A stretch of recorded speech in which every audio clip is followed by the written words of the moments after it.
That is a new single from a-ha. And before that, I've Been Losing You, one of their greatest hits. Actually, it was difficult trying to trim down the music for this morning, for this half hour of talking to a-ha, because you've had so many hits. Good morning. Welcome to Radio 1. Welcome to the Den here. Thank you very much. Thank you. Nice to see you here. Croissant, toast, marmalade. Best breakfast we had in years, this. It's not bad. It's a shame you've got to work for a living now and do some talking while you're here. It is a while since we heard from you. Your last hit in this country was The Living Daylights, which was the James Bond theme, which many people regard as a peak of a band's career. When you get asked to do the James Bond theme, that's it, you're made. Did you feel like that? Meaning it's all going down from now. That's up to you. When we were asked, definitely, it was a great thing to be asked. I mean, it's a great honor to be asked, so we were really pleased. And it felt like a peak at the time. I think now, looking back, we still think we're on the up. You know what I mean? We've only just started. Yeah, but we don't know better. Many rock fans would think that perhaps doing a James Bond theme is a little bit middle of the road and old. And you tend to think of the people who've done James Bond themes in the past, apart from Duran Duran, there's sort of like Sheena Easton characters and... Well, actually, Paul McCartney, even though... I mean, that was part of our attraction for doing it, was the music tradition involved. You know, Shirley Bassey, all that kind of old classics. Did it do anything to you as a band to suddenly get involved with someone like John Barry, who has produced all those James Bond themes and is obviously the big man as far as they're concerned? Did you have to give in to some of his ways? Well, the band arrangement was ours, because the string part of it is his, and it's quite fun. 1 second you have a ha song, and then next he puts a string on, and it's suddenly bang bang. Yeah. Suddenly it's James Bond, yeah. He's got a very particular style that, you know, really colours your music very strongly. Because when we recorded the song, first of all, we thought, you know, this isn't really a James Bond track, is it? It's not, you know, it was a song that we didn't particularly write for the James Bond song. It was already written, and it was something we hope to have on our new album. It's called The Living Daylights. Well, yes, it was. This is before we had an actual lyric. We did manipulate that one. Oh, I see. I've got you now. So you had the tune first. Yes. And then somebody said, we'd like a James Bond song, and you thought this one will do. We're kind of in the position where we can choose what lyrics to put on the music.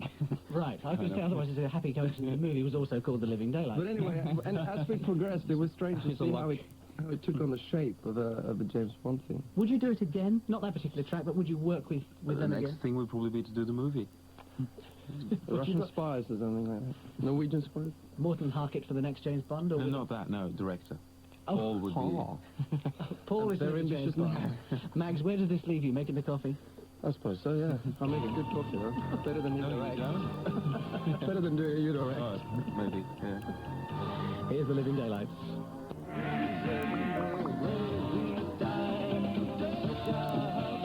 Noise is off from Paul there. What a good noise. What was that noise? This is human beatbox time. Living Daylights. Thank you, Mags. Living Daylights from a-ha. It's 9:15. You did that middle of last year. You finished your tour in the early part of last year, and then you went, like a lot of rock bands, had a lot of success, and suddenly, whoosh, we heard no more of you for a while. What happened? Where did you go? Well, it was kind of holiday time for a little while, get our heads back together and start preparing for the new album. Had you had enough of each other by the end of the tour?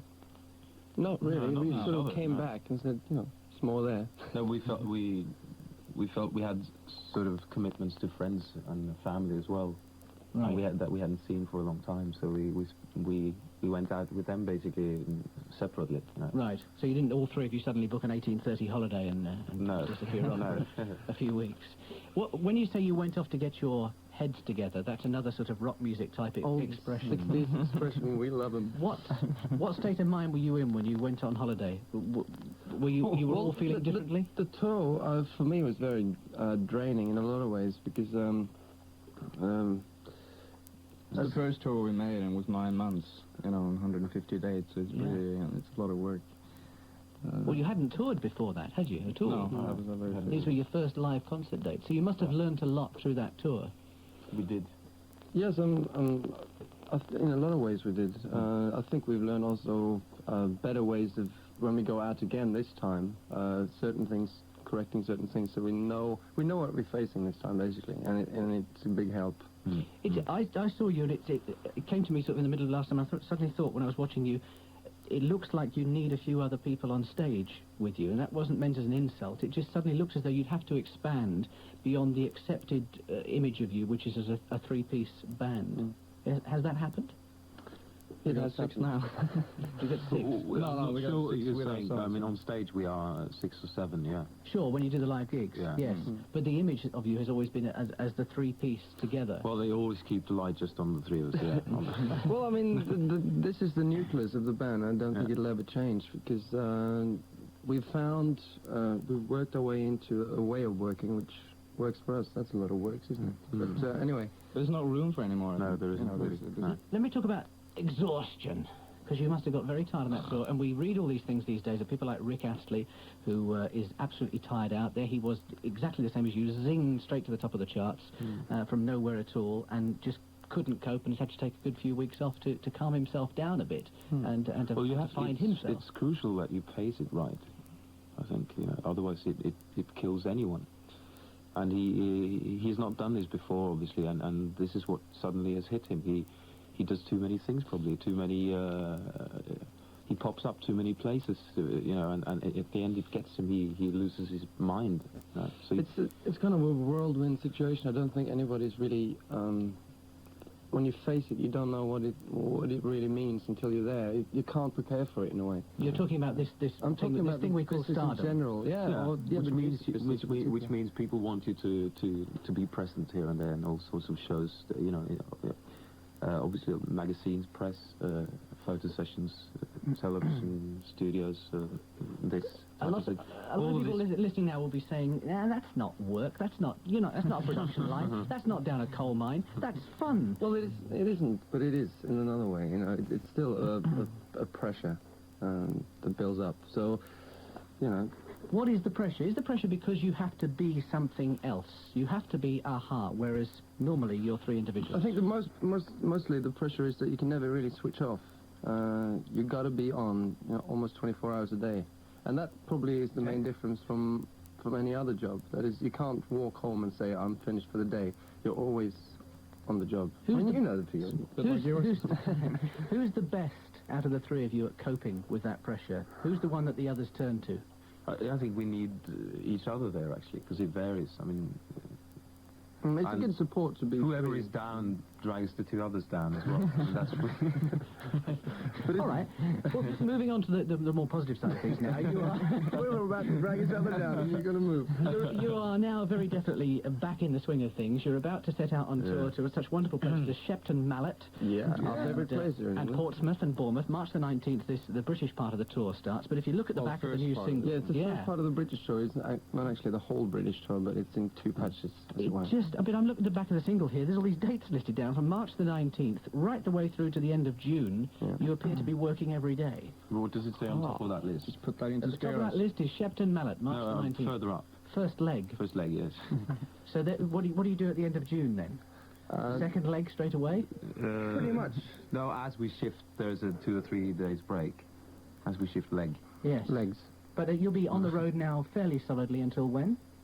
Well, fairly solidly until next Christmas, basically. Coming back to England, I would suppose, sometime in the autumn to do more shows. Around Christmas, actually. So, and are you now... It's a new band, a new setup, and new songs and all that. We just need to sort of working hard on that to get that together now. And you always need a couple of days before you get it together, and we just felt we didn't want to do all of Britain in one go in a way. We wanted to start here, and then because we haven't played here for a long time, and then come back in later and sort of. Okay, well, let's talk about the future. Let's talk about the new album as well, which you've been working very hard on the past few weeks. So you were dragged off to a studio at the weekend to finish it off. Is it now finished? It's finished. It's finished. We'll talk about that in a while. One of Aha's greatest hits, Manhattan Skyline. It's 9:25. Now, we never read a lot about you boys in the newspapers, do we, to be honest? We never see pictures of you in nightclubs and all this sort of thing. You don't seem to frequent those sort of places. What do you do with your spare time? Morton? What spare time? We've been working solidly now since we started recording the album, at least. Well, you had some spare time 2 years ago. What did you do then? 2 years ago. That's outdated. For the papers, at least. You do tend to keep your lives very much to yourselves in that respect. I mean, a lot of pop stars and rock stars hang around the Limelight Club and the WAG Club and places like that. Do you go there? I've never actually been to those clubs. I don't know if I should be ashamed or proud about that, but they're too... We did. I mean, we did some clubbing. We did some clubbing in the very early days in '83. Hey. But that was really the end of it because we got fed up with it and we felt nothing was really happening there. Yeah, it was very exciting the first time we came from Norway. We used to go every night, you know. Right. But of course you weren't that famous then. And now you are very famous. If you went to those places, you caused a bit of a stir. Actually, in San Remo, we went to this festival in San Remo, as you well know. And that was the first time for a long time that we actually been out mingling, as it were. Yeah, and that was great fun. I mean, I think it's more fun when you don't do it all the time. Yeah. Yeah, you've been trapped in a studio for how long now, doing the album? 4 months. 4 months, yeah. How does that actually happen? Because not many people get the privilege of going into a studio to see how these things happen. So explain what you actually do. You go into the studio with tunes already in your head? Ideally, yeah. Ideally. You spend a lot of time you know, doing the songs and doing demos and making different versions. You know exactly what to do when you go in there, and it's... And how many hours a day do you work in there? Is it like an 8-hour day, 12-hour day, 24 hours? Between 12 and 15. Well, it starts properly, yeah, but then you see that time is, you know, it all starts to stretch out a bit. Well, it does because you have to. You can't really work like from 8 to 5 with that because maybe get inspired 5 to 5. You go home and exactly. not record the good stuff. You know, it's. And also, and you get so annoyed if you sit there a whole day and nothing is really working and no ideas are coming up, and so you just keep at it. So what can we expect as the end result of these mammoth sessions you've been doing? What sort of album are you expecting? It's a very varied album. I'm really pleased with it that way. It's a lot of different songs, and it's not... They all have their own sort of personality and quite distinct in their own way. Yeah. And maybe a little simpler as well, trying to... Yeah, we loosen the tie up a bit. It's more... Yeah. Less structured.